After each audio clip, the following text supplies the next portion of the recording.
Es un ciclo que va a constar de 4 sesiones y van a ser durante los diferentes meses 4 mesas redondas organizadas entre SESCOS, la Universidad Francisco Marroquín y el Instituto Juan de Mariana.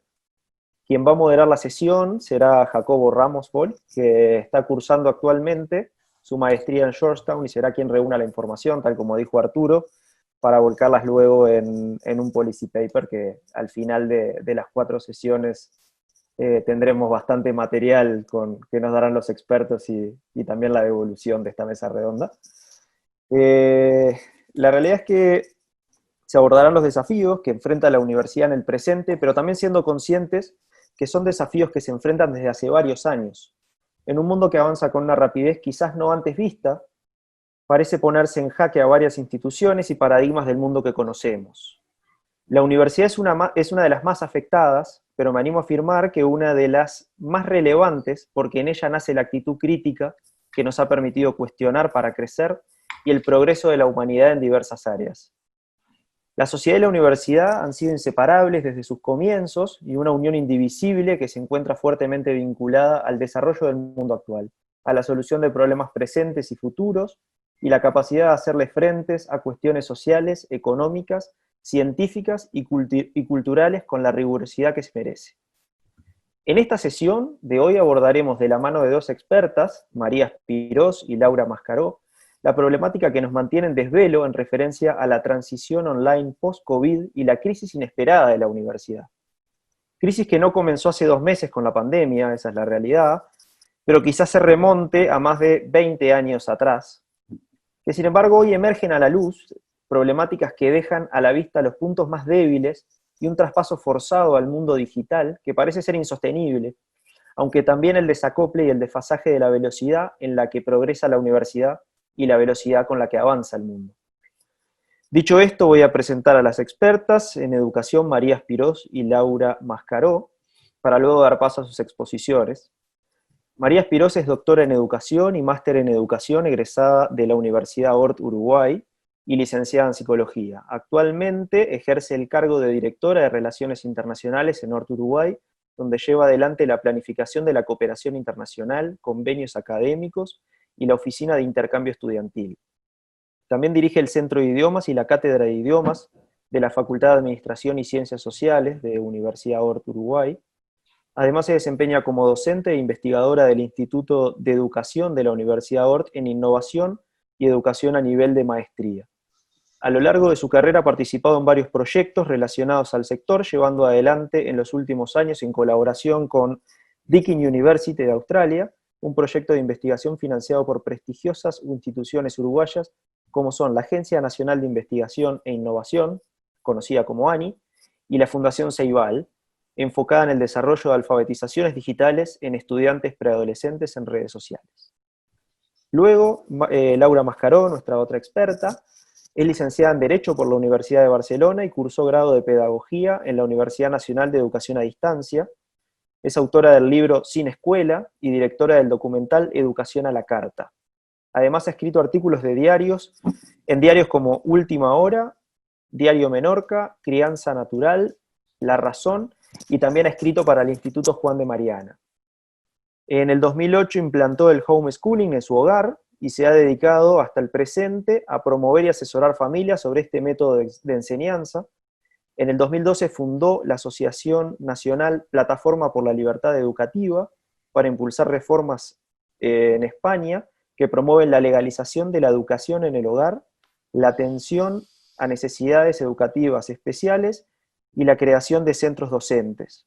Además recibió en 2018 el premio de David Henry Thoreau, otorgado por la Asociación Students for Liberty por su trayectoria en la defensa de la libertad educativa. Con las presentaciones pertinentes damos comienzo a esta primera sesión, así que le doy a Jacobo la palabra para que comience a moderar, que será nuestro gran moderador. Un gusto a todos y espero que salga una muy buena reunión de esto. Muchas gracias, Guillermo. Nada, vamos a dar, dar inicio a la sesión. Pues también de parte nuestra, de Guillermo y mío, muy agradecidos, estamos muy agradecidos a María y a Laura por su tiempo, también por el apoyo de la UFM, de CESCOS y del Instituto Juan de Mariana. Y como ha indicado Arturo y Guillermo, estamos grabando esta sesión para después poder plasmar el contenido en un policy paper. Y un poco para ir sobre cuestiones de formato, ahora pues vamos a dar comienzo, si quieres empezar María, a la exposición, después de Laura y posteriormente a un diálogo. La idea es que que no sea un Q&A de pregunta-respuesta a los expertos, sino que las instituciones invitadas, en primer lugar, pues se presenten y que puedan también dar su punto de vista y puedan participar todos los que están conectados y que no sea solamente un Q&A, sino realmente podamos profundizar. Y ese ha sido un poco el motivo por el cual pues, queremos que sea un evento privado y para dar el máximo contenido al policy paper. Así que, María, si quieres empezar, the floor is yours, como digo. Perfecto, muy bien. ¿Me escuchan bien? ¿Todos así? Perfecto. Sí. Voy a tomarme el tiempo para no abusar y dejar la palabra. Sí, ahora con el tema Zoom hay que tener cuidado de no pasarse. Bueno, quiero compartirles entonces acerca de cómo estamos pensando en la universidad el futuro a partir de lo que fue la experiencia en el primer semestre. No voy a hablar de la pandemia ni esto porque todos vivimos una situación similar, en la cual nos encontramos en 24 horas en una inmersión totalmente online, haya sido en España, en China o en Uruguay. Entonces, voy a organizar la presentación más que nada en torno a preguntas que apunten a centrarnos en el futuro, es decir, lo que esta experiencia en particular nos enseñó, las cosas buenas que dejó, las cosas que quedaron por resolver, o como decía, muy a la vista de que veníamos trayendo de antes como problema, y pensarlo, porque hay poco marco teórico sobre esto, porque es muy nuevo, va a aparecer, pero todavía no lo tenemos, pensarlo hacia un futuro. Hay un proyecto de multirank liderado por Vught que intenta ver la reacción de las universidades en la pandemia. Y lo que plantea en términos generales, y estoy de acuerdo, es que si bien es cierto que actuaron de manera flexible y rápida, también es cierto que no estaban preparadas en su mayoría. Hace una división entre aquellas ramas que estuvieron más preparadas, que eran las ramas más de negocios, de economía, y con las que tenían más dificultad, los programas de ingeniería o ciencias, por ejemplo. En resumen, para resumir la situación en que nos encontramos y que vivimos en estos meses, hubo, por supuesto, problemas técnicos, es decir, un aumento de la infraestructura informática, del ancho de banda, hubo que comprar espacio en la nube. Descubrimos que muchos docentes tenían dificultad para usar Moodle, que eran herramientas que veníamos usando desde hace años, y que dábamos por supuesto que todo el mundo sabía usar, y una de las cosas buenas que tuvo esto es que realmente aprendimos a usarlas ahora, aunque las teníamos hace 15 años. Y otras herramientas de educación en línea, se crearon canales directos para resolver problemas, es decir, líneas de comunicación que no existían. Hay un problema y un estudiante se puede comunicar con chat, con alguien de laboratorios, con alguien que intenta resolver algún problema, lo mismo a nivel de la coordinación. Problemas que todos hemos vivido, y para traducir, por ejemplo, todo lo que es la enseñanza, la clínica, los laboratorios, en formato presencial, a algo de simulación que se resolvió muy parcialmente y con muchas dificultades. Entonces, la pregunta interesante a hacerse es qué quedará luego de toda esta experiencia del COVID. Y bueno, sabemos que, como dato práctico, que vamos a tener que albergar menos estudiantes con más protocolo, ¿no? Pero desde el punto de vista conceptual también sabemos que tenemos que maximizar los espacios presenciales, las oportunidades que tenemos de encontrarnos. Esto es algo que dijo Pedro el otro día en una conferencia que dio de la UNESCO, sobre estos espacios presenciales que se van a tener que estructurar de una manera mucho más interesante de lo que teníamos pensado. Muchos docentes es verdad que hicieron un curso intensivo en la tecnología, que no lo habrían hecho de otra manera, que hubo más énfasis en la evaluación formativa, en la evaluación a lo largo del semestre, que es algo que quizás en otras condiciones no se hacía, que hubo que hacer proyectos creativos para evitar, por ejemplo, cuestiones de plagio, intentar evitar cuestiones de copia, hubo que pensar, individualizar un poco más la instrucción, proveer un feedback rápido a los estudiantes por por mail, que era algo que tampoco se hacía frecuentemente.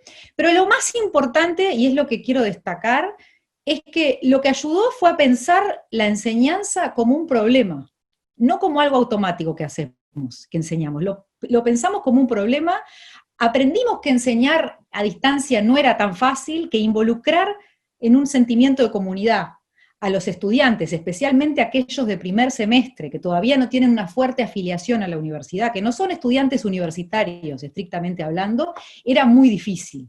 Y eso fue un aprendizaje interesante. Que la pedagogía que es mala presencialmente es peor en Zoom. Que si la clase era larga y era aburrida presencialmente, era más larga todavía y más aburrida en la enseñanza remota. Entonces, las habilidades que se mejoraron o que se intentaron mejorar van más allá de la enseñanza online. Son habilidades que en realidad mejoran la docencia en general y que pueden mejorar la docencia presencial también. También aprendimos desde un país como Uruguay que podemos tener una amplia colaboración a distancia que no obtendríamos de una manera directa. Uruguay no es un país que se caracteriza por una alta conectividad sin COVID. Tenemos muchos académicos que vienen a Buenos Aires y que nosotros los invitamos a cruzar el charco, como le decimos aquí. Esta posibilidad que nos dio el acceso remoto implicó una cantidad de intercambios virtuales y de invitados internacionales que de otra manera no se habría planteado. Entonces, más que la frase muy trillada de que la crisis es oportunidad, no, la que la crisis nos dio fue la posibilidad de priorizar, de ver qué es lo importante que teníamos que rescatar en la universidad, qué era lo urgente que teníamos que enfocarnos y qué eran las cosas que honestamente teníamos que pensar en diseñar más adelante. Cuestiones al resolver, no voy a ser original, creo que de lo único que hay literatura en este momento, ya muy escrito sobre el tema, es de la desigualdad en el acceso. Hay bibliografía ya del tema, es decir, sabemos que esta enseñanza a distancia sincrónica tiene dificultades de acceso y de equidad. 5 personas con 2 laptops dentro de una familia, en horarios imposibles, esto generó dificultades. La fatiga también, descubrimos que 2 horas en Zoom es mucho tiempo. Temas de seguridad, también hay mucho escrito sobre datos personales expuestos, etc. Pero desde el punto de vista de la didáctica, también vimos las muchas distracciones que implicaba este sistema. Y surgieron muchos problemas de gestión de tiempo de los estudiantes, de temas de autorregulación, de estrategias metacognitivas. Es difícil mantener una estructura en un formato totalmente online, sobre todo para estudiantes que recién comienzan, y que genera estas dificultades que hablaba de afiliación. La experiencia social. Zoom es muy bueno para fortalecer comunidades que preexisten, pero es muy difícil generar un sentimiento de comunidad nuevo solamente digitalmente. Hubo que hacer cambios que implicaban mostrar más de nosotros, contar algo de nuestra vida personal, compartir un perfil que no fuera tan profesional, sino más personal, buscar herramientas de docentes que les pedían ensayos sobre temas personales a los estudiantes para compartir algo, a instancias de café virtual, etcétera, que se fueron generando. Bueno, no se ha atendido suficientemente la salud mental, eso es un tema que ha quedado bastante por fuera, todo el tema del aumento de la ansiedad. Y en las evaluaciones, un exceso a veces de múltiple opción, es decir, evaluaciones que podrían ser interesantes, o que eran interesantes. En estos formatos ocurrieron 2 cosas distintas. Por un lado,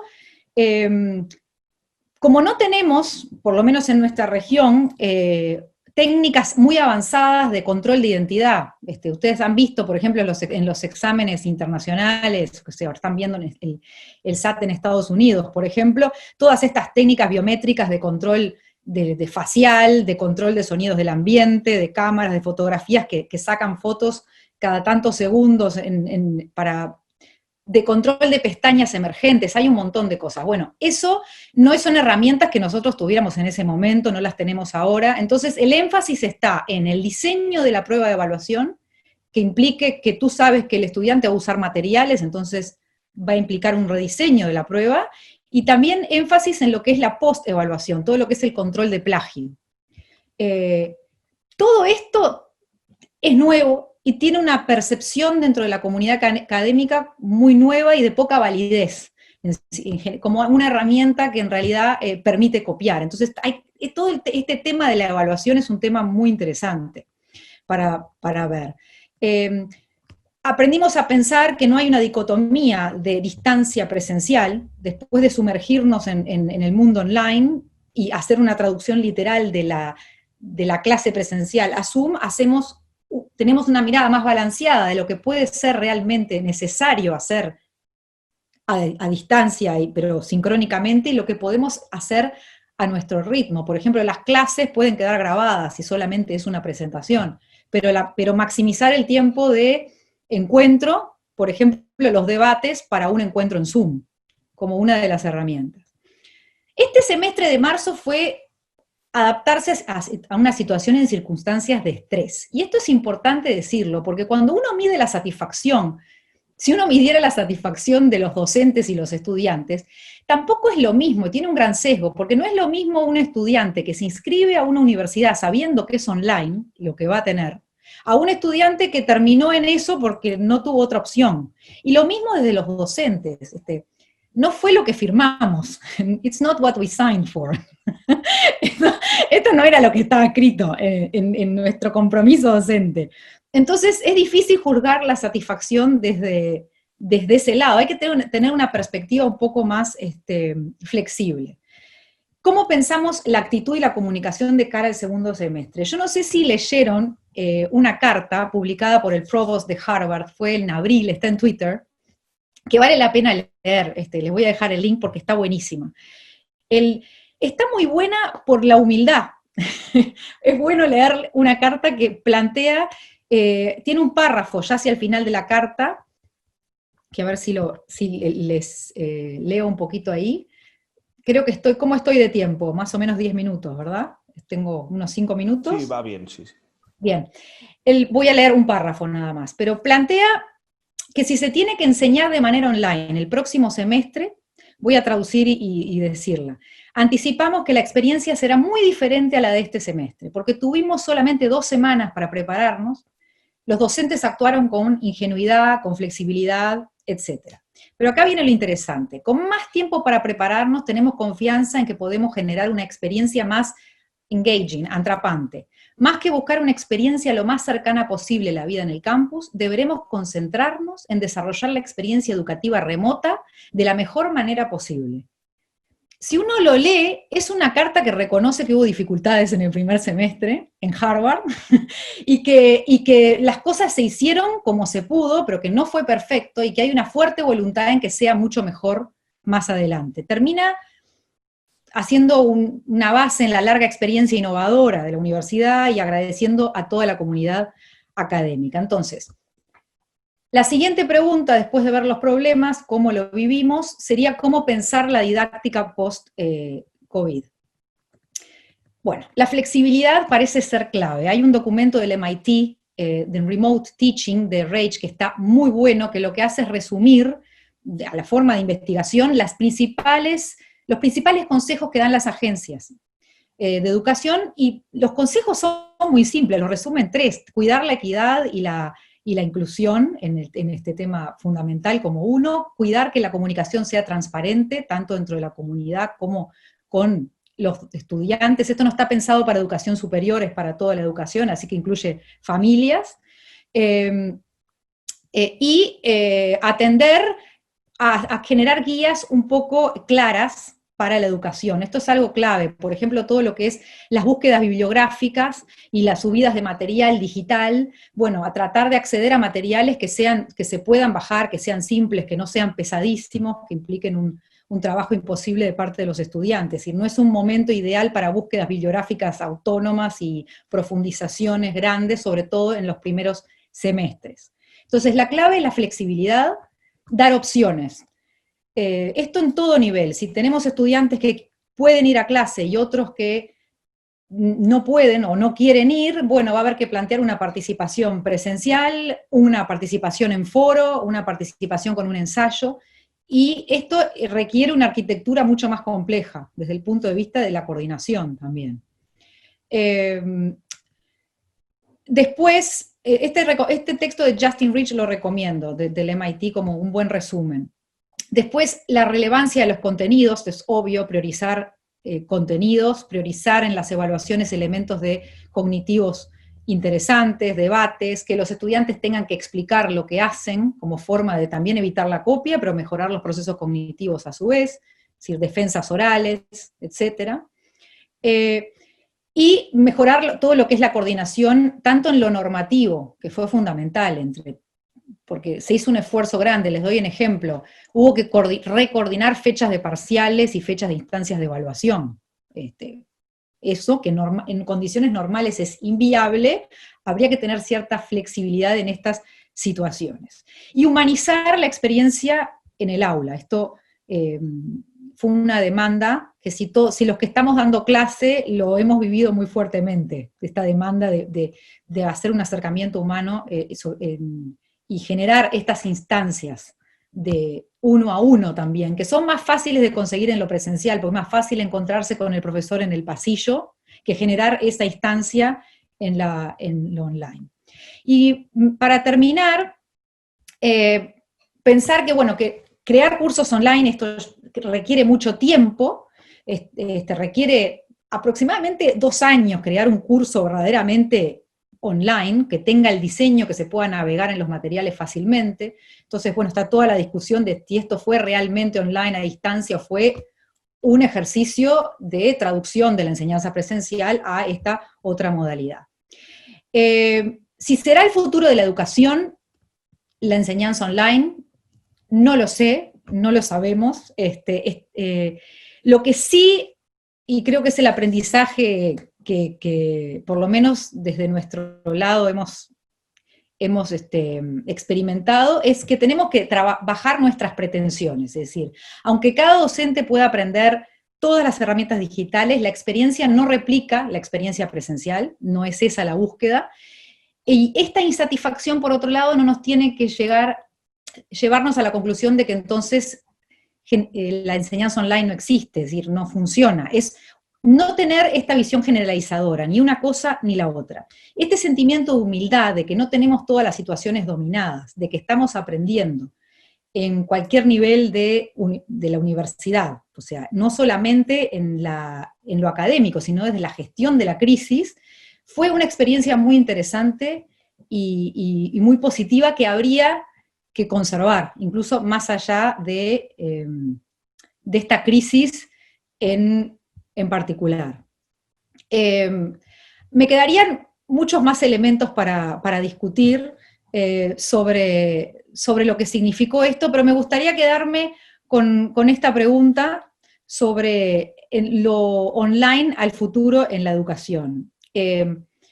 Todavía no tenemos una real dimensión, es decir, hay algunas encuestas, hay un estudio de Unicin que plantea que muchos estudiantes que ahora tuvieron esta experiencia online tienen menos ganas de inscribirse en algo online que la que tenían anteriormente. Hay otros estudios, hay un estudio de San Diego University que va por el mismo lado, pero que plantea que en realidad justamente los estudiantes que ya pensaban que la enseñanza online era efectiva son los que van a elegirla, así que no ha cambiado demasiado. Habría que explorarlo, pero lo que es seguro es que en los próximos meses lo que vamos a tener es una mayor demanda porque los estudiantes esperan que nosotros estemos más preparados. O sea, nos perdonaron muchos defectos porque sabían que esto era una emergencia, pero esa presión y esa demanda va a ser mayor cuando ya tuvimos un semestre de experiencia y un receso. Entonces, implica estar preparados también y trabajar de cara a que otra situación como estas o similares no nos tomen tan por sorpresa. Ese sería la meta a futuro. Es eso. Muchas gracias. Muchas gracias, María. Muy, muy interesante. Luego vamos a entrar en cada uno de los puntos en el debate y ahora, Laura, estaríamos muy agradecidos si pudieses dar tu perspectiva, de una perspectiva de la educación desde casa, qué podemos aprender de la experiencia tuya promoviendo la educación en casa y sobre todo en este entorno donde podemos estar en casa más tiempo y bueno, muy agradecidos. Hola, pues muchas gracias. Bueno, decía María que los estudiantes ahora tienen menos ganas de inscribirse online después de esta experiencia, pero claro, es que la experiencia ha sido una cosa de supervivencia y de emergencia. Es igual que cuando cerraron los colegios, porque, bueno, al menos en España el confinamiento empezó por los colegios, fue lo primero que se cerró. Y las familias nos llamaban a los que educamos en casa para pedirnos consejo, para pedirnos recursos, materiales, consejos sobre organización. Y de pronto todo el mundo estaba como con la idea de, ahora todos somos homeschoolers. Y no, o sea, eso no era homeschooler, eso era una situación de emergencia en la que cada uno hizo lo que pudo y en que incluso las personas que supuestamente llevaban bien toda la situación tan extraña que se estaba viviendo, pues había una energía que no era la normal y la situación en muchas familias no era la más adecuada para que el niño se pusiera de pronto a hacer este tipo de educación para la que ni sus padres estaban preparados ni sus profesores estaban preparados. Imagino que lo mismo ha sucedido en la universidad. O sea, la crisis no es nueva, no es inesperada. Parece mentira que haya hecho falta una pandemia mundial para que se haya abierto este debate. O sea, cómo es que a estas alturas del siglo XXI estamos empezando con este debate, cómo es que los profesores no estaban preparados y los colegios no estaban preparados. Eso es lo que nos tendríamos que plantear. Y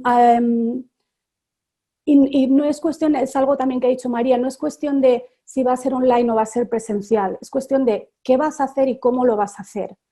En las charlas que yo doy para familias, normalmente son familias de niños pequeñitos o como mucho algunos están en secundaria, pero suelen ser más bien de infantil y primaria. La pregunta estrella siempre es, ¿qué es la educación y para qué sirve la educación? Y es algo que la mayoría de los padres nunca se ha planteado, pero que peor aún, la mayoría de los profesores tampoco se han planteado. Tú le preguntas a un profesor qué es la educación y cuál es el objetivo y no te sabe dar una respuesta clara. Y si no sabemos eso, no tenemos nada y no hay debate posible. Y entonces, en el caso concreto de la educación superior, que sí tiene un objetivo quizá incluso más concreto que la educación infantil o de primaria, que es prepararte para la vida profesional, tampoco está consiguiendo eso. Yo, bueno, voy a decir una opinión muy impopular, yo estoy muy en contra, creo que ha hecho mucho daño la democratización de la universidad. Yo creo que no todo el mundo tiene que ir a la universidad. O sea, yo soy de una isla que tiene menos de 100.000 habitantes y es que la mitad son filólogos y no hay trabajo para tanto filólogo, es que no puede ser, y menos si encima luego es que quieres trabajar en tu pueblo, es que eso no puede ser. Entonces, pienso que hace mucho tiempo que los títulos universitarios se están devaluando y leí una vez el jefe de admisiones de la Universidad de Stanford explicó que ellos y muchas otras universidades de la Ivy League están valorando cada vez más el expediente extracurricular. Es decir, ¿qué ha hecho esa persona en su tiempo libre? ¿Qué ha hecho cuando ha podido elegir? El problema del sistema escolar es que todo el tiempo estás allí obligado y todo el tiempo estás siendo dirigido. No estás siguiendo tus objetivos, no estás cultivando realmente tus capacidades ni tus intereses. Y lo más grave es que la universidad, que ya en teoría sí es algo que uno elige, mucha gente tampoco la elige libremente, porque el sistema te educa desde pequeño para pensar que ese es el único camino posible, que después del cole viene el instituto y después viene la universidad. Entonces te encuentras con una universidad llena de gente que está allí porque era el siguiente paso que tocaba, porque es lo que te dice el sistema y porque es lo que te dicen tus padres, pero en realidad no saben por qué están allí y están para pasar al siguiente curso y no hay ningún tipo de vocación. Entonces, este hombre explicaba que ellos valoran mucho el expediente extracurricular por eso, porque eso es lo que te dice cómo es una persona, qué inquietudes tiene una persona. Y decía que valoraban muy especialmente que los chicos hubieran hecho 3 tipos de actividades en su tiempo libre. Una actividad física, que además valoran que sea individual, cuando el resto de la sociedad está con la cosa de en equipo. Al menos en España es así, todo tiene que ser en equipo, lo individual está muy mal visto. Bien, pues Stanford y otras universidades de prestigio te dicen que tiene que ser una actividad física, individual y además en la que te la juegues. Es decir, no me vale que sea, pues yo qué sé, el golf, porque no te la juegas. Me vale que sea hípica o escalada, que si te caes te puedes matar. Porque eso te da un aprendizaje para la vida, lo otro no. Lo otro es un entretenimiento y te da otras habilidades, pero no es un aprendizaje valioso para la vida. Luego era una actividad intelectual que fuese algo fuera del currículum, es decir, en el currículum no está, o sea, el conocimiento humano es inmenso y además crece cada año que pasa y solo una pequeñísima parte está en el currículum escolar. Entonces, fuera de eso, ¿dónde has decidido tú tirar del hilo? Y eso dice mucho de una persona, a qué has dedicado tu tiempo. Y lo otro era que hubieran hecho una actividad social, un voluntariado, trabajar en sus parroquias o alguna cosa así, algo de tipo social, que es algo que además en la escuela tampoco se tiene, porque la escuela es un entorno totalmente artificial, apartado de la sociedad, que es justo lo contrario de lo que debería ser. Entonces, esa forma de gestionar el tiempo libre es lo que se valora en esas universidades y del mismo modo hay ya muchas empresas que valoran cosas similares y que antes que ver cuál es tu título universitario, ven qué sabes hacer y qué has aprendido a lo largo del camino, más que si has sacado sobresalientes en el instituto o si tienes un título de la universidad. Es decir, si yo tengo un periódico, yo no busco a alguien que tenga un título de periodismo, yo busco a alguien que yo le diga, titúlame esto y me lo sepa titular, o que yo le diga, redáctame esto y me lo sepa redactar ahí en el momento y que me demuestre lo que sabe hacer. Y esa es la tendencia, no es una tendencia nueva. Entonces,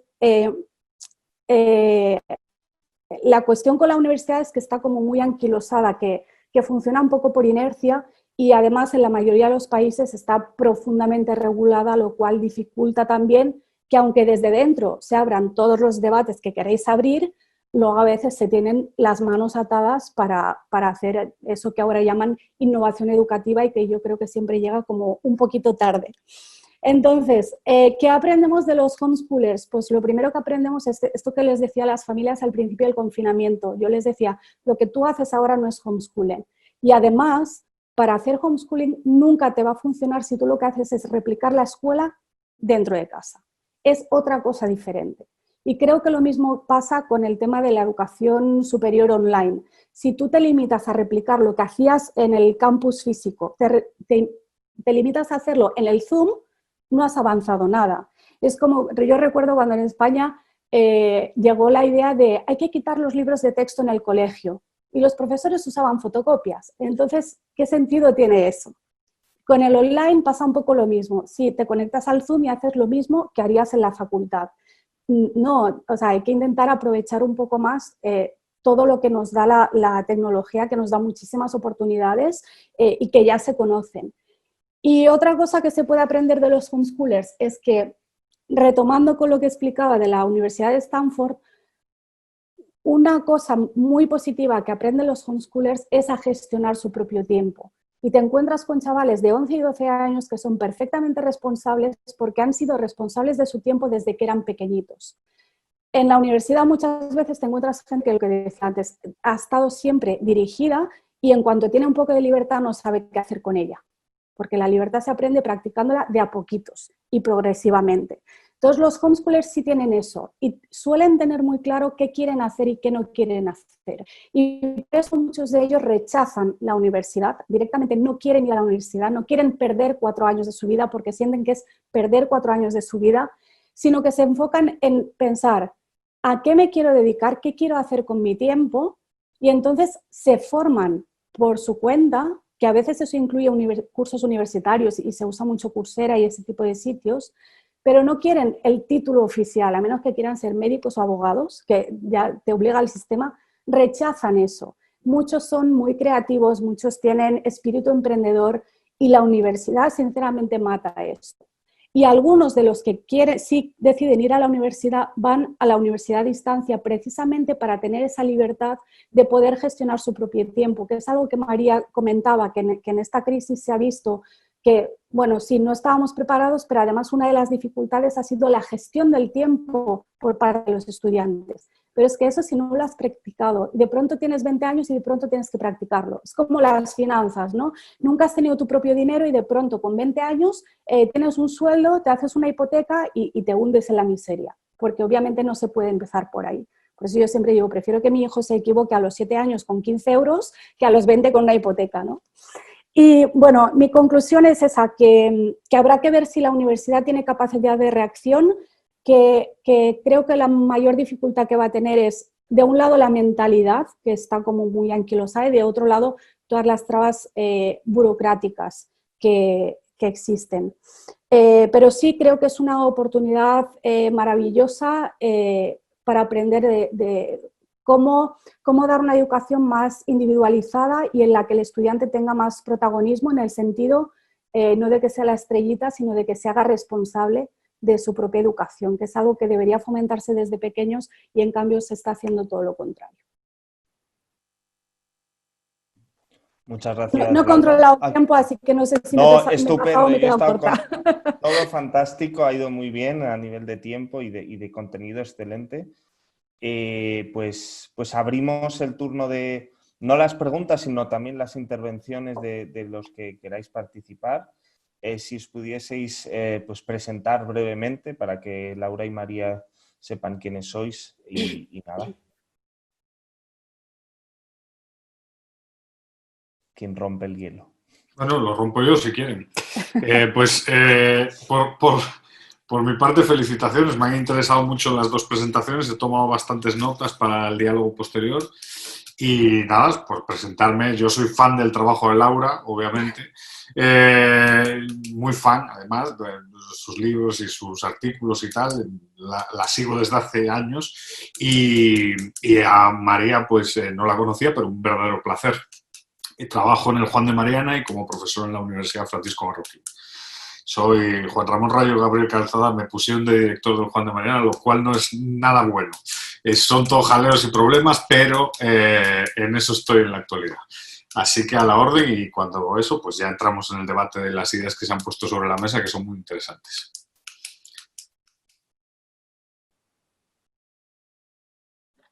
Ahora tiene que presentarse más gente, ¿no? No, Edu, la idea era que cada uno se presenta y luego dé un poco su punto de vista. O sea, antes Vale.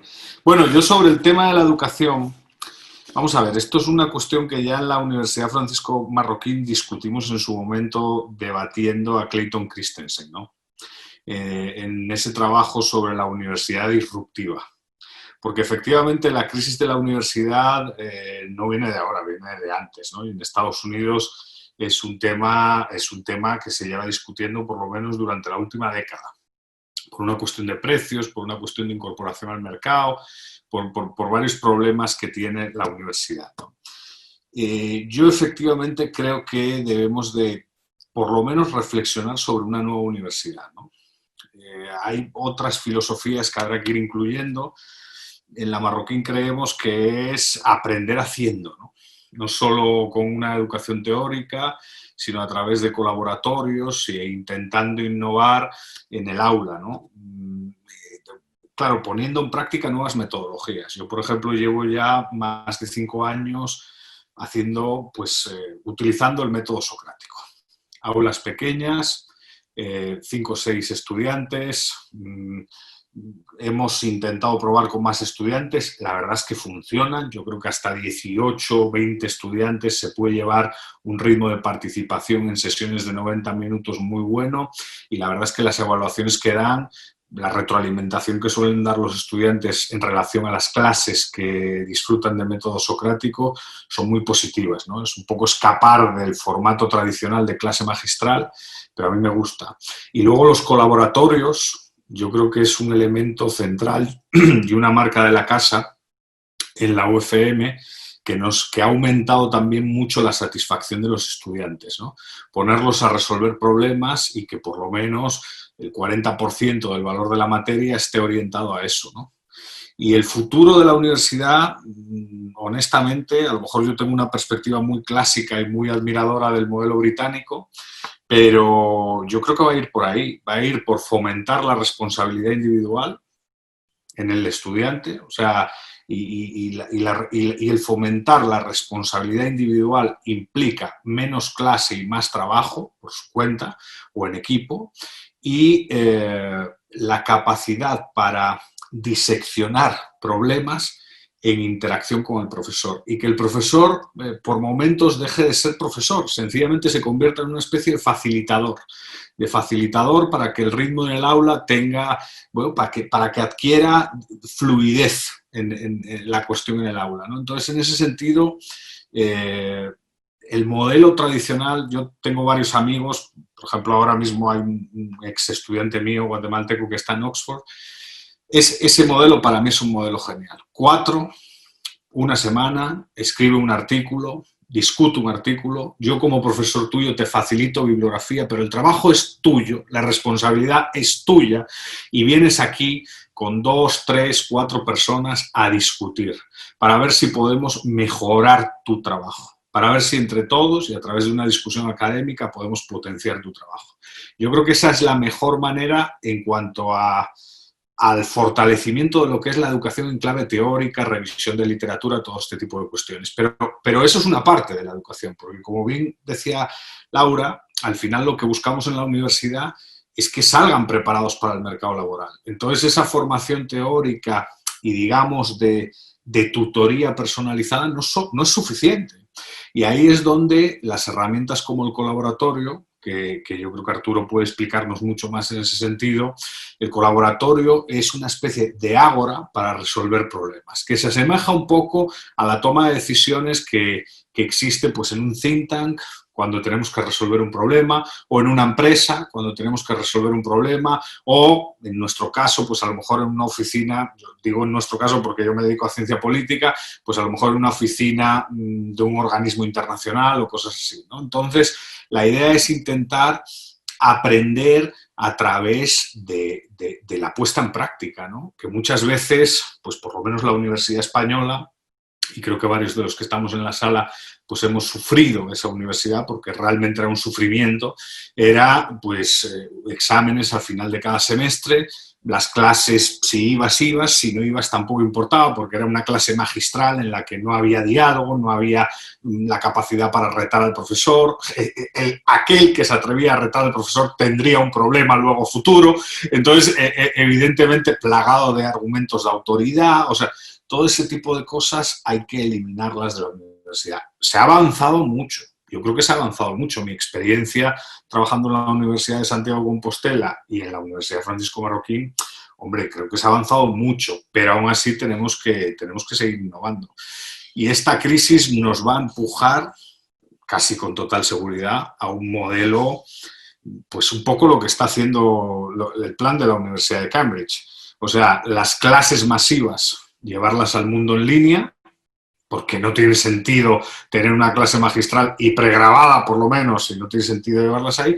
Y luego a nivel, digamos, docente, para dar valor también incluso a la figura del profesor como un facilitador de conocimiento, ir a aulas más pequeñas y a una lógica de tutorías, a mucha menos hora docente y a más trabajo, digamos, por parte del estudiante, responsabilidad individual. O sea, al final, si queremos formar, digamos, profesionales adaptados a la globalización y al mundo que nos viene, esto es solo manejar el discurso, pues en el caso de la universidad nuestra, de la libertad, no es solo suficiente, o sea, hay que ir a apostar por inculcar responsabilidad, ¿no? Y la responsabilidad se inculca asumiendo retos, y esos retos pues tenemos que ser capaces de gestionar la oferta de retos a lo largo del proceso de educación superior del estudiante. Y ese creo que es el gran desafío que como instituciones de educación superior tenemos. Cómo generar retos para que el estudiante, motu propio, con fuerte responsabilidad individual, vaya construyendo su propio camino, porque al final de eso es libertad con responsabilidad. La universidad tiene que promover la capacidad del individuo para construir su propio camino. Si no, nos convertimos en una institución inútil. Muchas gracias, Eduardo. También podéis responder, si queréis, Laura y María, ¿eh? O sea, está abierto a todos. Ya. No sé, Laura, ¿estaba ahí? No, si no... Sí, voy a ser un poquito abogado del diablo solamente para divertirnos. Es todo un tema, el tema de plantear todo lo que es las nuevas pedagogías, porque ahora la visión se fue para ese lado. Todo lo que es nueva pedagogía es muy bueno, y todo lo que es tradicional, aunque no lo digamos explícitamente, pero todo lo que es método tradicional de estudio, como leer un texto difícil y estar horas haciendo un gran esfuerzo, no es lo que está a la moda. Hay algunos autores interesantes, muy debatidos, que debaten un poco esta dicotomía que también se da entre lo que es sincrónico y asincrónico, lo que es presencial y a distancia, también se da en lo que es nueva pedagogía frente a lo tradicional. Me acuerdo, por ejemplo, una autora sueca, Inger Ekvist, que es como muy del extremo. Ella escribe un libro que se llama son capítulos de los modelos educativos, pero hace una crítica en el prólogo del libro a lo que es lo que le llama ella el espontaneísmo pedagógico. Es toda una serie de filosofías pedagógicas con énfasis en didáctica, no en contenidos, que enfatizan que básicamente se puede aprender sin esfuerzo. Para resumirlo de una manera muy burda. Es muy interesante pensarlo que también se requieren instancias tradicionales mezcladas con estas pedagógicas bastante nuevas, pero también hay otro tema, y es que no todo lo que pensamos que es nuevo es realmente nuevo, porque una de las características de la innovación educativa es que hacemos pasar por nuevo cosas que son viejísimas. Voy a dar un ejemplo muy tonto, pero la clase invertida de Flipped Classroom es un libro de texto y que lo tengan que leer los estudiantes y después lo discutimos en clase, es una forma de clase invertida que existe hace mucho tiempo. Ahora lo usaremos con videos y lo pensaremos de otra manera, pero esto es frecuentemente así. Ocurre también, hay un libro de Tricot muy bueno que se llama Innovación Educativa, que lo que él toma son, y termino esto, algunos principios que tomamos por obvios. El trabajo en grupo, esto estaba bueno lo que decías, Laura. ¿El trabajo en grupo siempre es bueno? No. Depende cuál es el contenido de aprendizaje y para qué. Si es una tarea compleja que requiere articulación de diferentes personas, sí. Si es una tarea que mejor la voy a resolver individualmente, no tiene sentido plantearlo en trabajo en grupo. Es mejor el material real que aquel que es diseñado específicamente para los cursos. No necesariamente. En cursos de idiomas a veces es mejor plantear algo más sencillo, creado, y no directamente algo real, porque es muy difícil a nivel de comprensión. Y todas estas cuestiones que a veces las tomamos como muy innovadoras, a veces no son tan innovadoras, tienen muchos años, simplemente tienen un nombre nuevo, y a veces son buenas, pero no en todos los casos. Tendemos como a generalizar, es una costumbre que los humanos tenemos. Y esto lo planteo como un disparador. Bien. Perdón, dos cosas, María. Sí. Aquí lo más innovador en España ahora es María Montessori, que tiene 150 años. Exacto. Y es lo último, es lo nuevo. Sí. Y luego Inger Ekvist, me alegra que la cites porque sale en mi documental, estuve 3 horas hablando con ella y Bien. fui muy criticada por haberla entrevistado, porque como mis hijos no van a la escuela y además no hacemos escuela en casa, hacemos unschooling, que es todo sin estructura, digamos, o casi. Entonces ya la gente como que te pone en un paquete, ¿no? Y tienes que cumplir toda una serie de requisitos. Y yo cuando la gente se ha enterado de que mis hijos han hecho dictados, a mí me han llamado de todo. Cuando yo he entrevistado a Inger Ekvist, a mí me han llamado de todo, porque yo soy la de unschooling, yo no puedo defender eso. Y de Inger, lo que yo más valoré es que, habiendo muchas cosas en las que yo no estoy de acuerdo, todo su sistema tiene coherencia. Y por eso yo he empezado mi presentación diciendo, nos tenemos que preguntar qué es la educación y para qué es. Y cuando tienes eso claro, entonces puedes crear un sistema coherente. Y eso es lo que ahora no existe. Y nunca nos vamos a poner de acuerdo. Si no hay libertad educativa, si no hay libertad de creación de centros docentes, el debate nunca se va a poder dar, porque si yo considero que lo más importante es la transmisión de conocimientos, pero tú valoras más la educación emocional y el otro valora más que se preparen para un trabajo, entonces estamos buscando cosas diferentes. No podemos usar el mismo sistema, que eso es lo que falta también. Creo que alguien quería hablar, Andrés. Sí, Eduardo, creo que querías. Que yo, sobre el tema de la innovación, yo no estaba tanto, yo interpreto la universidad como un viaje individual. No lo veo tanto desde el proveedor del servicio como del receptor, ¿no?, del servicio.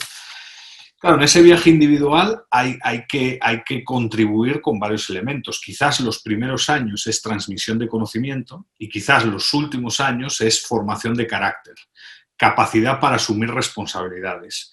Obviamente, convertirte en un resolutor de problemas, en una persona que enfrenta problemas y que gracias a su capacidad para enfrentar problemas está más o menos preparado para la vida, ¿no? Y en eso la universidad tradicional, claro que tiene virtudes, porque ese esfuerzo yo siempre le digo a los estudiantes a veces, el hecho de no dormir en una noche o en una semana, de no dormir porque tienes que estudiar, parece una estupidez, pero te forma para la vida. Porque hay veces que en el trabajo, sobre todo si eres un emprendedor y estás sacando adelante un proyecto empresarial, pues no puedes dormir en toda la noche. Hay que estar trabajando 16, 17 horas al día. Eso es lo que toca. Y estar preparado mentalmente para eso es positivo. Se puede adaptar el programa universitario para responder a esas necesidades, pero generalmente los programas universitarios, por ejemplo en España, tradicionales, no tienen ese viaje. Es el mismo molde en todos los años. Es un copia-pega del molde de transmisión de conocimiento. Entonces ahí hay mucho espacio para no sé si la palabra es innovar, pero por lo menos para modificar la lógica de aprendizaje de los estudiantes. Y luego, claro, las clases magistrales, que son típicas de los primeros años, esos primeros años de universidad masivos, porque en algunas clases, en alguna universidad en los primeros años hay una masificación obscena. Claro, yo no digo que no tengan parte de utilidad, algo de utilidad sí tienen. Están pensados para compensar determinadas asimetrías, sobre todo en la universidad estatal, pero también en la privada, porque al final en la Marroquín la gente que viene de secundaria viene de distintos bagajes y necesitas equilibrar un poquito, ¿no? Pues conocimientos sobre determinadas áreas. En nuestro caso, en ciencia política, pues unas nociones de historia, unas nociones de filosofía base. O sea, hay gente que te llega a la clase de filosofía y que no sabe quién es Santo Tomás de Aquino. Entonces, bueno, eso, estandarizar un poquito eso no está mal. Pero sí es cierto que luego lo que tiene que promover el sistema es el carácter del estudiante para motu propio afrontar retos, ¿no? Y ahí yo creo que, aunque no sea innovador, este modelo británico tradicional a mí me parece muy útil, ¿no? Decir, mira, aquí tienes una bibliografía básica, búscate la vida. Y dentro de 15 días me vienes y veamos cómo has resuelto esto y cómo has escrito esto, y lo hacemos en petit comité con 4 o 5 estudiantes y nos damos caña unos a otros. Ahí hay muchas cosas que se aprenden. No solo es el proceso de investigación y cómo escribir adecuadamente y cómo presentar una publicación académica. No son solo... Es, por ejemplo, algo que en nuestro mundo es complicado, ¿no? No entender la crítica como un ad hominem. Nuestro mundo, sobre todo el mundo hispanohablante, entiende toda crítica como ad hominem constantemente, ¿no? Es un problema que yo tengo en los primeros años de universidad, decirle al estudiante que esto no es una crítica hacia ti, es una crítica hacia tu trabajo, que es distinto. Y lo puedes mejorar, y de eso se aprende. Bueno, pues generar esa cultura yo creo que es positivo, que no todas las universidades lo generan, que en España hay mucho que aprender en ese sentido. Nuestros universitarios son irresponsables, literalmente, o sea, no tienen esto que estamos hablando y quizás hay mucho por construir. Tengo más fe en la experiencia que hemos tenido en la UFM, pero bueno, eso no significa que no haya retos. Y aquí lo dejo, que ya he hablado demasiado. Bueno, permiso, perdón, yo aprovecho muy rápidamente para introducirme, para presentar a Andrés Rivas, que va a hablar un poco, también a a Mauricio Vázquez. Mauricio Vázquez es un argentino que se presentó brevemente al principio y que está pensando mudarse a Uruguay con muchos proyectos educativos, con mucho para hacer. Es parte de un bagaje bien interesante, que es en distintos marcos institucionales, como en algún momento aquellos que cumplen más las reglas reciben un premio mayor a aquellos que no. Ayer lo vimos, y esto por fuera de lo educativo, algo por fuera de lo educativo, en la tasa de interés que pagó un bono uruguayo, 2 puntos y pico, contra Infinito, que paga un bono argentino porque simplemente no puede participar en el mercado. Así que esa es parte de un proceso educativo, ¿no? La migración como parte de un proceso educativo. Así que bienvenido, Mauricio, a Uruguay para aprovechar tu talento en un espacio institucional que, si bien no es el mundo total de la libertad, sí es un mundo donde se puede ir camino a eso. Mi punto era, en relación a esta discusión que estamos teniendo antes de pasarle la palabra a Andrés y a Mauricio, cómo este ámbito de discusión que ustedes han planteado, que tú has planteado, Eduardo, se da de cabeza con la tragedia que acontece en las universidades americanas hoy, ¿no? Resumida en esta cuestión tan terrible no sé si inexplicable, pero tan frustrante que es la identity politics, ¿no? El ámbito de la no discusión. En las mejores universidades, ¿no? Lo que pasa en Yale, cerrando cursos de historia de Occidente, en vez de agregar otros cursos de historia de otros mundos para complejizarlo, para debatir, para enriquecer toda esta temática, inspirada sobre todo por hijos de ricos, niños ricos, culposos, que han entrado en una vorágine de ignorancia fenomenal, en donde las mejores universidades ya no se puede discutir, y yo como liberal lo pienso, bueno, pero en definitiva el mercado tendrá que castigar ese proceso generando una dinámica de desprestigio de esos lugares para crear nuevos ámbitos educativos, y en verdad, bueno, los mercados fallan también, y eso lleva tiempo, ¿no? Para que Yale pierda, por más que ha perdido un poco, ¿no?, del prestigio que tenía, pero para que el mercado penalice lo que está pasando, por ejemplo, en Yale, y no solo en Yale, probablemente lleve años, décadas, ¿no? Y ahí hay una falla de mercado que, bueno, nosotros sabemos que las fallas de mercado son preferibles a las fallas de Estado, ¿cierto? Que son siempre mucho peores, pero en definitiva hay un punto allí de ausencia de discusión que hace que ese ámbito tan fuerte, tan rico, tan dinámico, que sigue siendo en la educación de Occidente como las mejores universidades americanas, tengan un desafío probablemente inédito, a lo mejor no el más importante de su historia, pero que es sumamente complejo y es uno de los desafíos de nuestro tiempo. Así que bueno, yo en verdad estoy aquí de invitado para escuchar, sé muy poco de educación y es un gran gusto escuchar a María, a Laura y a todos ustedes, así que Andrés, si tú tienes para hablar, y después Mauricio, será un gran gusto, obviamente Ángelo y Guillermo y Arturo, obviamente también un gusto escucharlos. Pues yo, ¿se les parece? Bueno, un gusto estar con ustedes hoy. Muy interesante, María y Laura, sus presentaciones. Yo creo que de lo que hemos estado escuchando, creo que surgen dos cosas distintas, que son, por un lado, cuál es la función social de la universidad en términos más filosóficos, y otra más práctica, que es, bueno, ¿cómo es que en esta coyuntura la universidad debe readaptarse, no tanto para cumplir otros objetivos, sino para seguir cumpliendo los que ya cumple de una manera eficiente, de acuerdo a todos los obstáculos que se le han presentado, ¿no? Entonces, creo que surgen dos cosas distintas. Yo no sé si me siento del todo preparado para opinar sobre el rol social desde un punto de vista filosófico. Creo que tengo mi opinión, como todos la tenemos, pero me gustaría más que nada compartir alguna reflexión sobre cómo es que cómo es que la pandemia y esta situación de virtualidad forzosa que hemos tenido que vivir nos ha obligado a repensar algunas cosas del funcionamiento cotidiano de las universidades, de las clases, que puede mejorar mucho la eficiencia de la universidad como servicio educativo en general.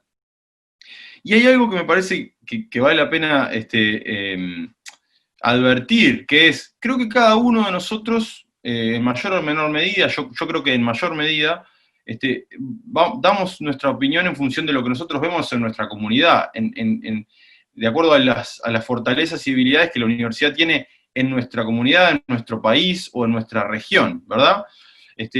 Laura comentaba un drama muy europeo, que es los jóvenes con maestría desempleados, ¿no? Hay una gran cantidad, masa de jóvenes sobrecalificados que salen al mercado y no encuentran empleo.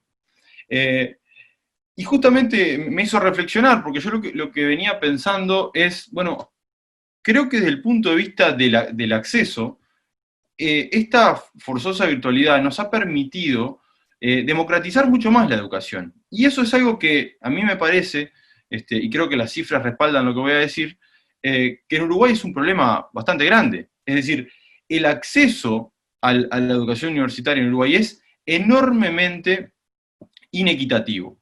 ¿Por qué digo esto? En Uruguay la educación terciaria universitaria es gratuita, 100% gratuita. En casi todas las áreas, yo diría, habría que ver en detalle, pero cualquier persona puede acceder gratuitamente a cualquier carrera universitaria, ¿no? Y así, creo que en Uruguay tiene un 14% de su población con formación terciaria. Creo que la educación universitaria llega al 7% de la población.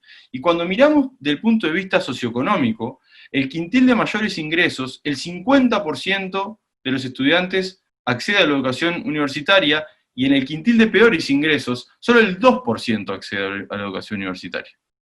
Entonces, eso nos demuestra un drama que es, ¿cómo puede ser que la universidad, siendo gratuita, no pueda llegar, ¿no? Entonces, tenemos muchos problemas. En Uruguay, por ejemplo, la educación universitaria está enormemente centralizada en la capital, en Montevideo, y el resto del país, donde vive más de la mitad de la población, tiene enormes dificultades de acceso. Entonces pasa algo como lo que decía Laura: la gente no estudia lo que quiere, ni tampoco estudia lo que es positivo o lo que el mercado está buscando, sino que estudia lo que sus medios le permiten. Es decir, si tiene una universidad donde si puede ser profesor, si puede ser estudiar veterinaria, o si puede estudiar abogacía, porque en su comunidad justo hay una universidad que brinda esas opciones. Entonces, ¿qué es lo que nos muestra desde el punto de vista de los cursos este escenario?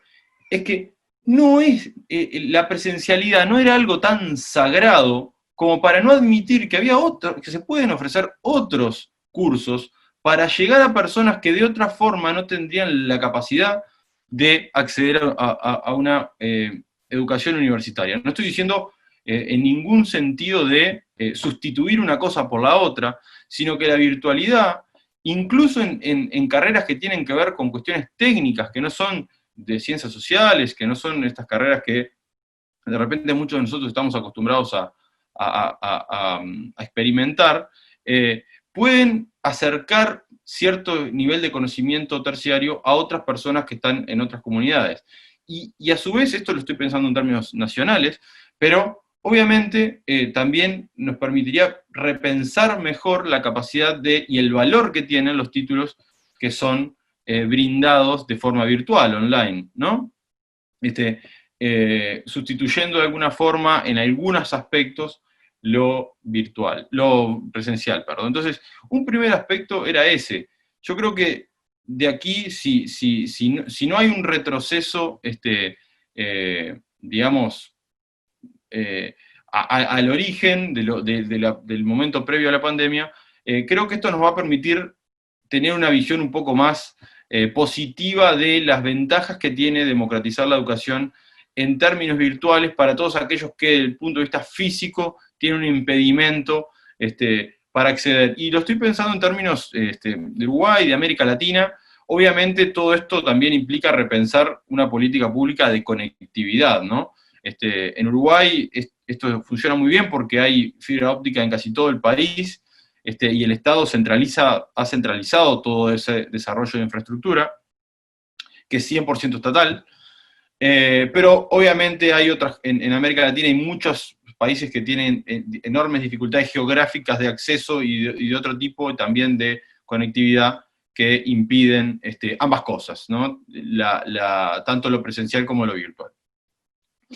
Pero bueno, creo que yo venía con la idea de que las universidades creo que son instituciones muy conservadoras, por buenos motivos y por otros no tan buenos, y que esto puede dar un sacudón y hacer repensar aquellas cosas que quizás no sea tan necesario conservar de manera pura. Es decir, la presencialidad puede admitir, puede convivir con otros formatos, otros tipos de contacto y de transmisión del conocimiento. Y le voy a decir dos cosas más que me parecen importantes. Creo que conversando con colegas, una de las cosas más interesantes que hemos visto es cómo esta situación nos ha obligado a ser creativos, sobre todo desde el punto de vista de las evaluaciones, ¿no? Creo que varios de los que hablaba comentaron lo mismo, los cursos a veces son tan estructurados, entonces a uno le dicen, bueno, usted va a tener que hacer un trabajo, 2 parciales, y así va a salvar. Y todos nos hacemos la idea de que ese es el formato básico, elemental, y que no vale la pena discutirlo, pero cuando nos vemos forzados a evaluar, y ya no tenemos que preocuparnos por tener que sentar a todos los alumnos en un salón 3 horas a escribir un ensayo, sino que podemos ponerle un montón de distintos tipos de evaluaciones, y que las evaluaciones de tipo ensayo o de tipo proyecto académico tienen mayor posibilidad de ser grupales, de tener intercambios, de irse, como decía bien Eduardo, de que el profesor pueda guiar en el proceso y de repente un ensayo que el estudiante se mataba estudiando y luego lo escribía en 3 horas, puede hacerlo en una semana con mejor acceso a materiales y que el profesor tenga más tiempo para hacer las correcciones desde el punto de vista y que se transforme en una evaluación formativa, no meramente evaluativa. Entonces yo creo que una de las cosas que he podido ver, y siempre les digo desde una perspectiva subjetiva, ¿no? Porque no me atrevería a hablar en términos generales, es que hay una creatividad, hay una necesidad de buscar nuevas estrategias y que hay una mayor evaluación formativa a lo largo de los cursos, lo cual es siempre muy bueno para el estudiante, y reconozco que a veces es un poco más pesado para los docentes, que nos obliga a trabajar más, básicamente. Y como todo ser racional, muchas veces optamos por optimizar el tiempo y dejar de hacer cosas que serían mucho mejores, pero nos llevarían más tiempo. Y seguiríamos cobrando lo mismo, ¿verdad? Bien, y lo último, simplemente, para no dejar de comentarlo, porque no creo que vaya a volver a intervenir, es que esta situación de pandemia también nos ha obligado a los docentes a mirar lo esencial, y lo esencial al final terminan siendo los aprendizajes. Entonces, nosotros queremos que los estudiantes aprendan determinadas cosas o adquieran determinados conocimientos, y nos damos cuenta que podemos lograrlo de la misma forma que lo logramos de la forma presencial, es decir, sacamos lo esencial del curso y empezamos a encontrar estrategias paralelas que incluso a veces nos permiten en un grupo de 20 o 30 estudiantes segmentar. Hay gente que necesita otras cosas, interpretar mejor cómo es que podemos lograr el mismo nivel de aprendizaje por mecanismos distintos con un grupo de estudiantes que es obviamente heterogéneo y diverso, y que a veces estamos acostumbrados a tratarlos como un bloque, ¿no? Lo que de alguna forma no nos permite individualizar, y creo que cuando la educación, y esto es el cierre de mi reflexión, cuando podemos individualizar la educación, e individualizar los procesos de cada estudiante, e irlos controlando, creo que tenemos siempre resultados mucho mejores, porque los estudiantes siempre terminan dando una evolución mucho mejor, desde el punto de vista de cómo evalúan la materia, o sea, su propio proceso, y además, creo que hay veces que los procesos de aprendizaje son traumáticos para los estudiantes de manera innecesaria, es decir, sometidos a estrés por algunos motivos que realmente no son necesarios. Bueno, con eso cierro mi intervención. Muchas gracias. Gracias, Andrés. Quería decir unas cositas antes de darle la palabra a Mauricio, y algunas consultas que quería reflexionar respecto a lo que dijiste tú, Andrés, y a lo que dijo Eduardo. Obviamente que en base a lo que habló tanto Laura como María, que fueron espectaculares las exposiciones, Eduardo hablaba de los retos, de la capacidad de reto de los estudiantes, sobre todo en etapas más más llegadas al final de la carrera, ¿no? Entonces, me hace pensar y reflexionar también si la universidad no está muy separada, lo digo desde mi punto de vista que no es nada con un background tan importante como el que tienen María y Laura, pero si no se está separando demasiado de la actividad económica empresarial. Es decir, el reto no puede ser la integración de la empresa a la universidad en los años más tardes, tampoco para para generar personas que estén solo enfocadas en un trabajo, sino que también cuidar esa actitud crítica de la que hablamos y de la formadora de la universidad, que termina siendo, en el largo plazo, los que pueden criticar el modelo y cambiarlo, terminan siendo desde adentro los que lo cambian, eso que nos da la universidad.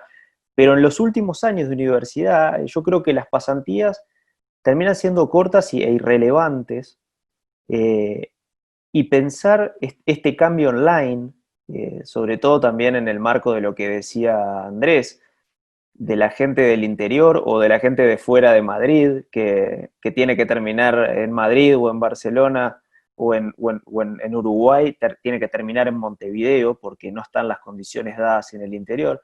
Quizá este cambio online también puede ser un buen momento para integrar a la empresa, para que el alumno se forme también desde aspectos prácticos y retos reales en el mercado laboral, y poder también entender qué le gusta y qué no le gusta para su futuro, que creo que era lo que expresaba un poco Laura en ese aspecto.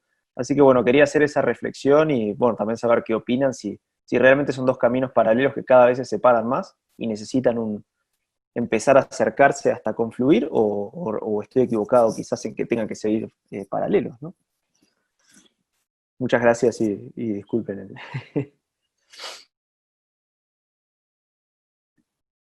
Ahí está. A mí me gustaría entrar un poco al trapo, a lo que planteaba Guillermo. ¿Y por qué? Porque yo hasta noviembre, yo no estaba en la universidad. Yo vengo del mundo de la empresa. Yo he sido durante 20 años consultor y se me abrió esta oportunidad. Entonces soy un absoluto outsider en este mundo. Y yo personalmente, cuando contrataba a alguien, o sea, no miraba el currículum, me daba igual. O sea, incluso me he planteado algunas veces coger gente que no tuviera carrera, que al final no lo hacías casi por miedo. Pero yo estaba buscando una serie de cosas que muchas veces no encontraba, y casi buscaba tablas rasas, alguien simplemente con buena predisposición, porque sabía que lo iba a tener que formar yo. Simplemente íbamos a empezar desde cero, iba a tener una formación. Pero al final, bueno, pues vas encontrando pues, capacidad de trabajo, capacidad de sacrificio, capacidad de opinar, de defender tus argumentos, etc. Y lo interesante es que la situación en la que estamos viviendo ahora mismo, yo creo que es muy positiva en ese sentido. Porque estoy convencido de lo que estamos viviendo ahora, o por lo menos a donde estamos yendo, está justamente promocionando ciertas cosas que yo estaba buscando en esos candidatos. O sea, yo, por ejemplo, lo que estaba buscando era gente que fuera capaz de responsabilizarse de su trabajo, cosa que es muy difícil. O sea, alguien que le pudieras estar dando una serie de directrices y esto es lo que tienes que hacer, adelante, haz tu trabajo. Normalmente lo que me encontraba era gente que estaba esperando que le dijera exactamente qué lo tenía que hacer, cómo lo tenía que hacer, de qué forma, etc. Y que además esperaba que yo se lo revisara y que le dijera que está bien y que está mal. Pero no encontraba gente que se hacía responsable de ese trabajo. Y yo creo que la situación a la que estamos yendo va un poco por ahí. Porque si estamos rompiendo el alumno que esté sentado mirando a un profesor, sino lo que estamos haciendo es pasarle la pelota a él y ahora responsabilízate de tu trabajo, a lo mejor le estamos enseñando cosas. También les estábamos teniendo que enseñar que las reuniones tienen que ser de valor. No puede ser que simplemente vayas ahí a pasar un rato el tiempo y que incluso estés formando, a lo mejor, si abres la boca, lo estés haciendo simplemente para parecer que estás interviniendo y para que no, sino tengamos reuniones de valor, aporta si tienes que aportar y busquemos consensos. Y yo creo que ahora justamente, por las limitaciones que tenemos de este aparatito, pues esas reuniones tienen que ser, el que esté ahí tiene que ser asertivo, tiene que tener muy claro lo que tiene que decir, No vale el ruido, no vale la interrupción, tenemos que tener unos ritmos y tenemos que buscar consensos. Y yo creo que esto nos está llevando también un poco en ese sentido. Y la otra cuestión era la de la flexibilidad. Y la flexibilidad no solamente a la hora de manejar tecnologías, porque están ahí, y porque tenemos que tener en cuenta que yo no sé si a futuro las grandes empresas van a querer construir grandes rascacielos, o van a decir, mira, casi quédate en tu casa y me ahorro el dinero del rascacielos, sino que la realidad es que van a empezar a exigir a que la gente sea capaz de trabajar de esta forma, y además de una forma pues multicanal, no solo Zoom, sino 18 diferentes tipos de plataforma, sino también un tema de flexibilidad de horario. O sea, lo peor de todo para mí cuando tenía un junior es, chico, yo no te he contratado para que estés de 9 a 5 calentando el asiento. Yo te he contratado para que hagas un trabajo. Y si un día se ha terminado a las 2, vete a casa. Pero si un día te tienes que quedar a las 12, chico, es tu trabajo, lo tienes que hacer tú.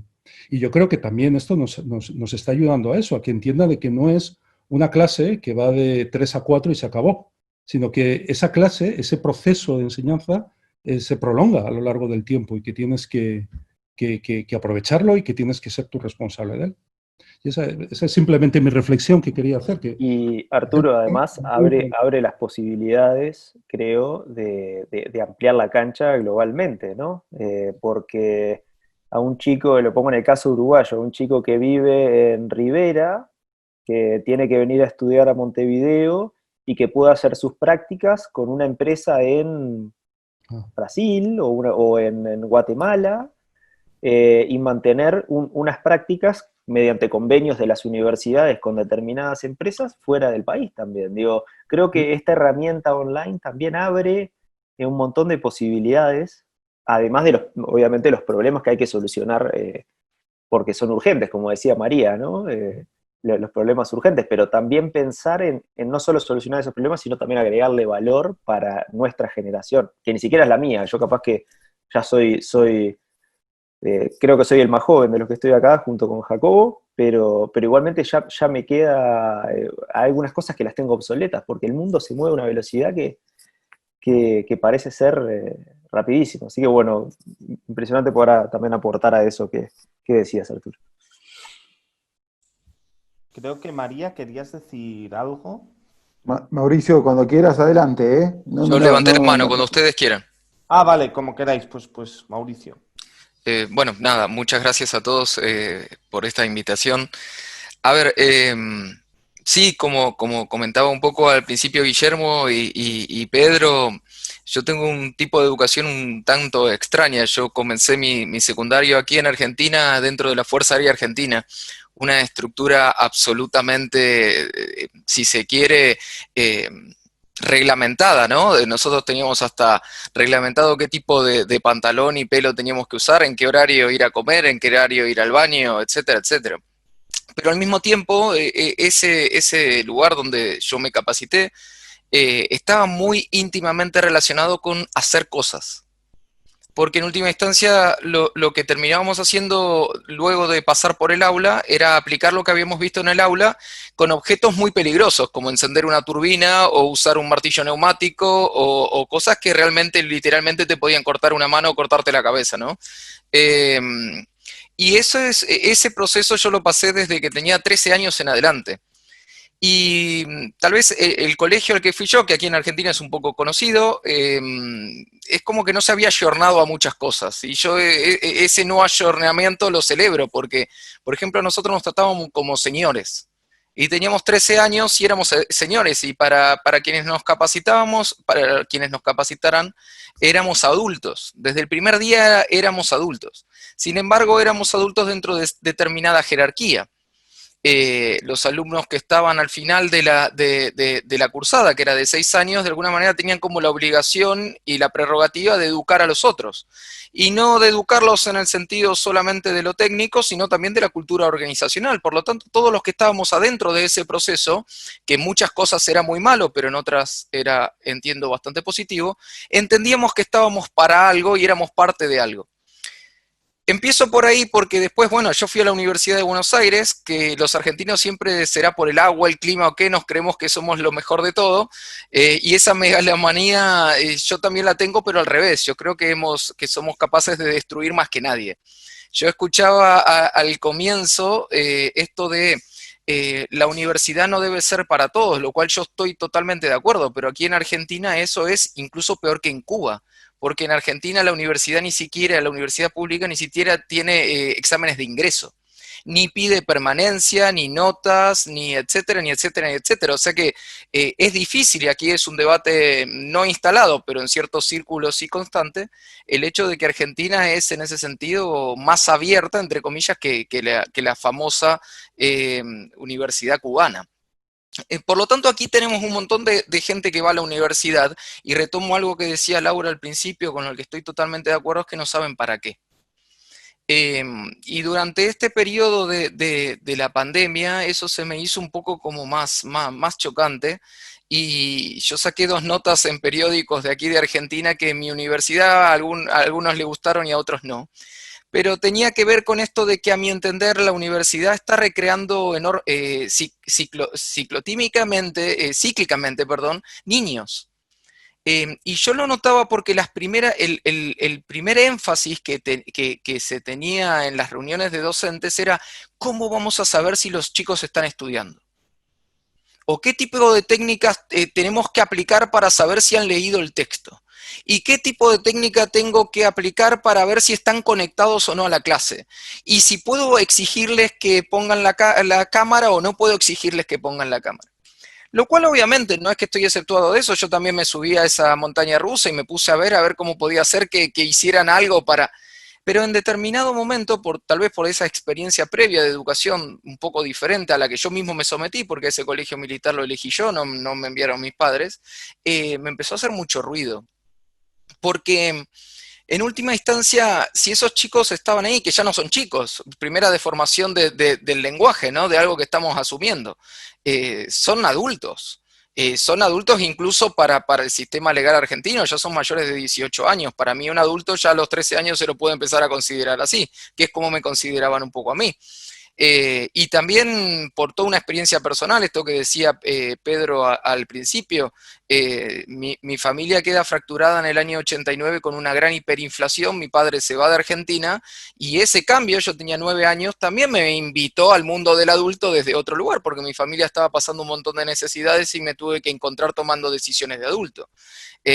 Dicho sea de paso, esta mañana escuchaba a Lacalle Pou, presidente uruguayo, y yo lloraba, porque digo, es increíble la mala suerte que tiene Argentina sistemáticamente no haber tenido un solo presidente así.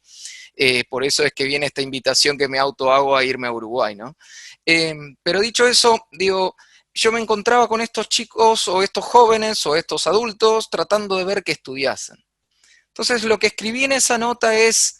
¿Qué tipo de sociedad estamos construyendo en la cual una persona paga, porque encima yo trabajo por una universidad que es bastante cara aquí en Argentina, a veces paga incluso de su bolsillo, no solo se lo pagan sus padres, para que yo esté controlando si aprende o no?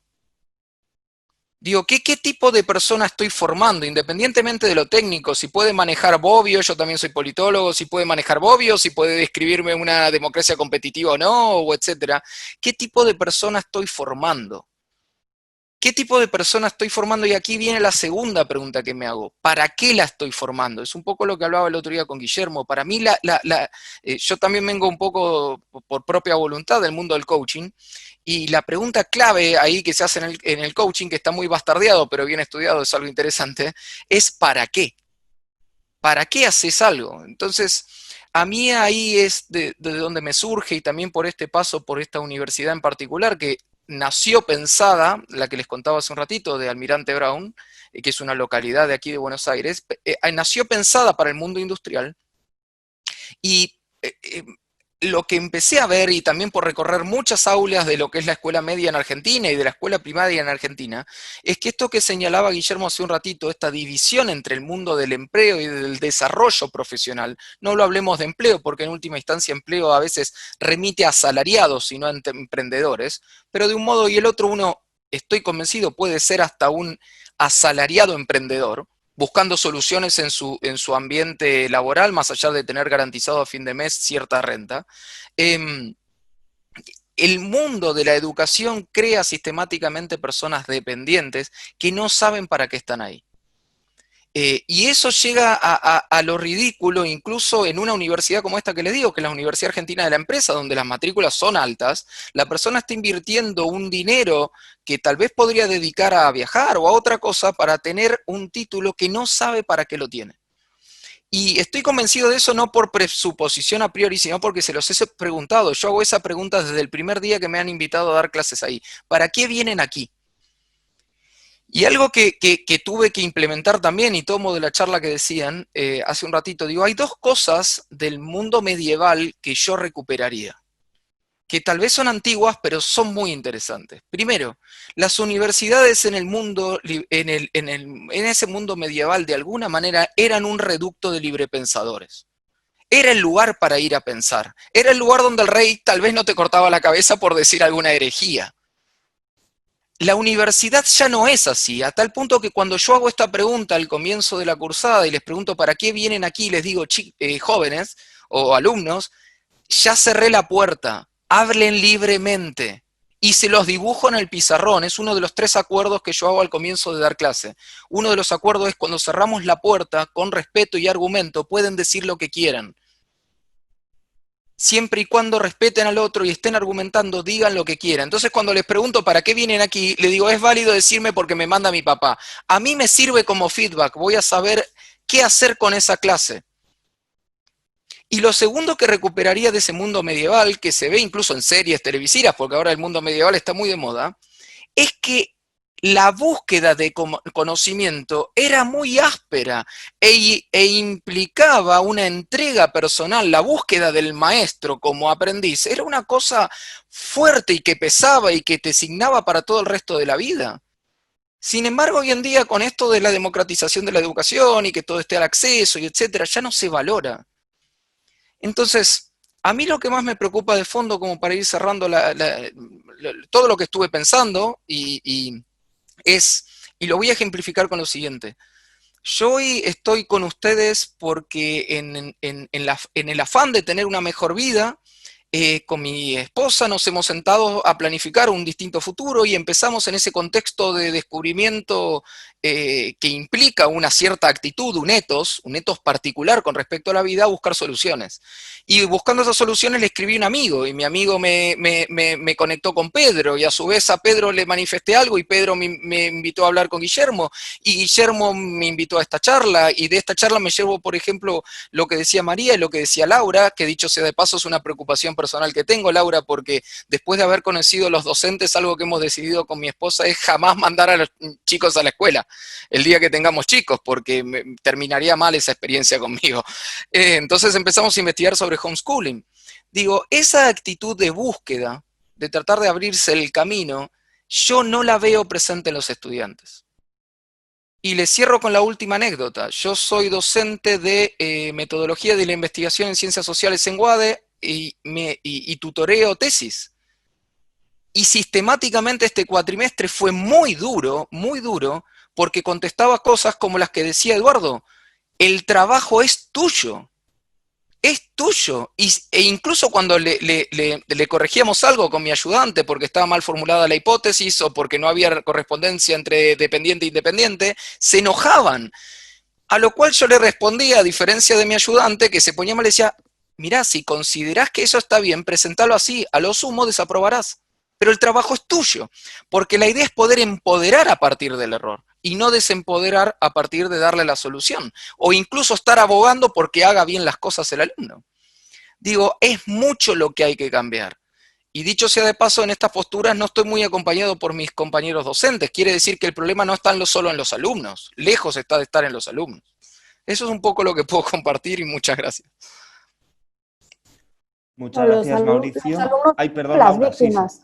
No, quería contestarle solo eso, que los alumnos aquí son las víctimas, que estoy totalmente de acuerdo con lo que has comentado. Y no te quiero desanimar, pero en Uruguay no se puede educar en casa. Oh. Estuve allí en 2013, me reuní con algunas familias, vinieron algunos señores que habían sido de un partido liberal que había existido en Uruguay, que ya no existe, no recuerdo los nombres, y está muy mal. Ellos intentaron pelear, pero se persigue. Ok. Antes de acabar, creo que María querías decir algo brevemente, pero nos estamos pasando un poco de tiempo, pero si querías... No, está bien, no, me había quedado con, que no lo discutimos, pero un tema interesante es la sustentabilidad. Tampoco es muy buena la educación superior y la educación en general para sustentar cambios. Los cambios que se hacen en un momento de crisis a veces se vuelve para atrás muy rápidamente. Se requiere un enorme esfuerzo para salir de un determinado crisis o de enfrentar un problema, y es increíblemente rápido como se van los casilleros para atrás luego.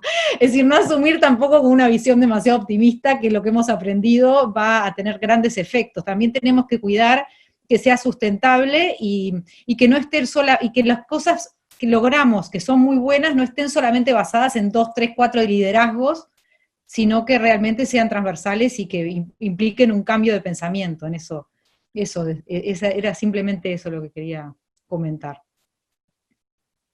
Bueno, pues muchísimas gracias a todos por vuestro tiempo. Hemos generado realmente mucho contenido para el paper, que una vez lo tengamos, pues os los distribuiremos a todos. Hemos, un poco para un poco hacer el round up, realmente ser conscientes de que nos encontramos en un momento crucial.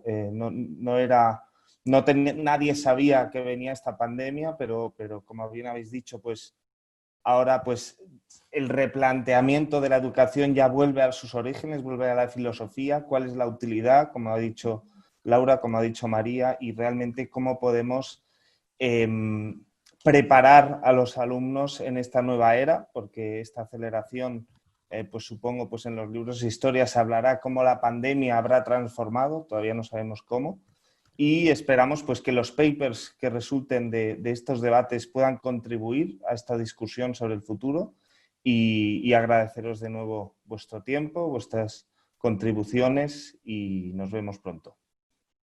Ha sido muy bueno. Muchas gracias a todos por participar. Gracias a Laura y a María, que Gracias. con toda la buena onda han hecho unas exposiciones espectaculares. Así que bueno, muchas gracias. Así es, gracias. Felicitaciones a todos por los aportes también, que han sido muy buenos. Nos vemos la semana próxima. Vale, nos vemos la semana próxima. Chao, chao.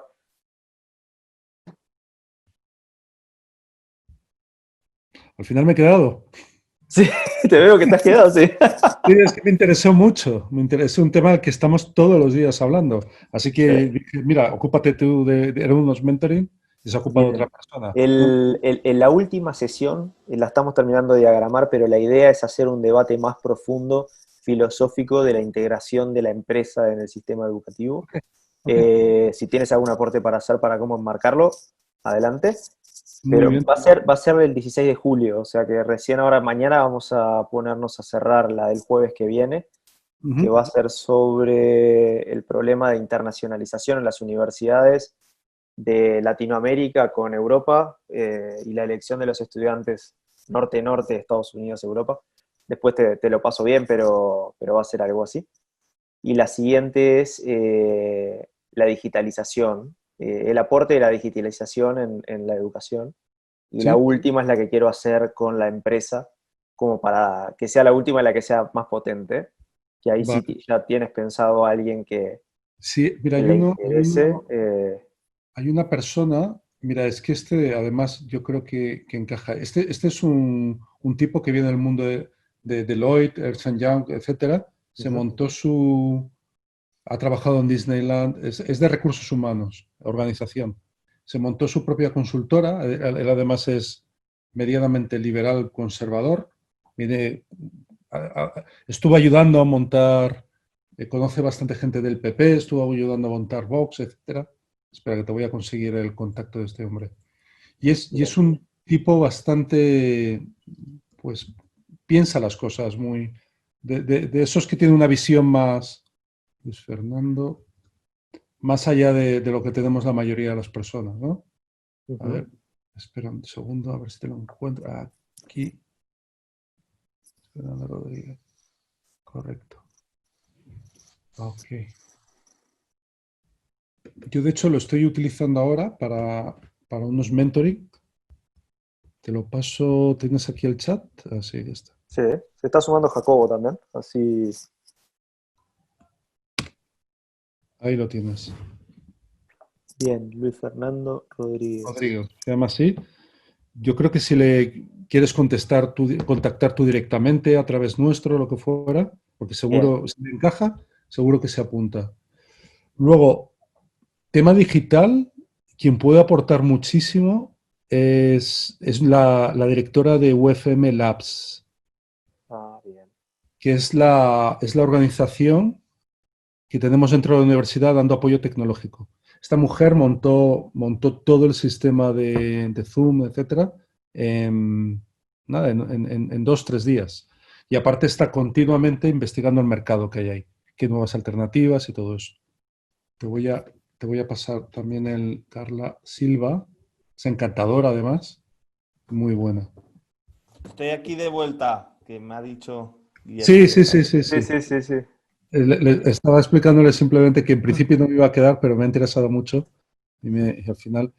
¿Y qué más temas os puede interesar? Le estaba comentando, Jacobo, le estaba comentando a Arturo, que nuestra idea es el último tema, hacerlo de la parte filosófica y vinculado a la empresa, o sea, la integración de la empresa en el modelo, dejarlo para el final como frutilla de la torta para que quede más sobre la mesa y que no se pierda en el medio. Me parecía bien interesante. Tenemos tiempo para pensarlo, o sea, si bien lo tenemos medio armado, tenemos tiempo para pensarlo y para que ustedes también nos hagan los aportes que consideren pertinentes para sus intereses también, ¿no?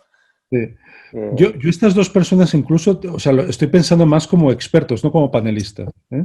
Como gente sí, como expertos, sí, perfecto. Observando. Jacobo, Luis Fernando Rodríguez es una persona que acaba de mandar el mail a Arturo, muy interesante. Vale. Lo tienes ahí en el chat. Tienes ahí en el chat, Jacobo. No me aparece. Porque bueno, los envío de vuelta. Porque te lo mandé a ti porque no estabas tú en ese momento, claro. No, nada. Vale. Bien, pero los envío ahí de vuelta. Perfecto. Y ahí quedan los dos. Creo que Luis Fernando es como anillo al dedo para la de la cuarta sesión, por lo que me describía Arturo, así que... Sí, porque él es muy filosófico, él es de pensar las cosas, de reflexionarlas mucho, de ir al fondo de la cuestión. No va a ser un puro, duro corporativista, etcétera, sino es de que le ha dado vueltas. Para que os hagáis una idea, este es un ingeniero de caminos que decidió saltar al mundo de recursos humanos y entonces aplica modelos ingenieriles de resistencia de metales para considerar los perfiles de las personas. O sea, es muy... Es muy curioso, vale la pena tocarlo. Y luego, si queréis, por la parte de la universidad, yo puedo contar mi experiencia como parte de UFM de lo que ha sido digital, pero que de verdad sabe es Carla Silva, desde parte de universidad. Perfecto. Mañana yo me voy a juntar con Jacobo y lo que vamos a hacer es poner todo esto sobre la mesa, ver las cosas que salieron bien y las que se pueden mejorar para la sesión que viene. Y supongo que en el correr del fin de semana le estamos enviando un mail nuevamente con todo el detalle de la segunda sesión y los aportes que haya los vamos haciendo. Así que, si les parece... A mí me falta confirmar a Gonzalo Melián para la semana que viene. Gonzalo. Vale. Sí. Yo sé que no tiene clase conmigo porque tiene clase a las 9. Te voy a pasar su teléfono. Vale. Yo tengo que dejarlo porque tengo clase ahora y cuarto, pero sigan ustedes con eso. Coordinamos luego por WhatsApp. Sí, perfecto. Ha salido muy bien. Felicitaciones, Jacobo. No, a ti, sobre todo a todos. Vale. Yo te voy a pasar por WhatsApp ahora, ¿cómo? Vale. Cuando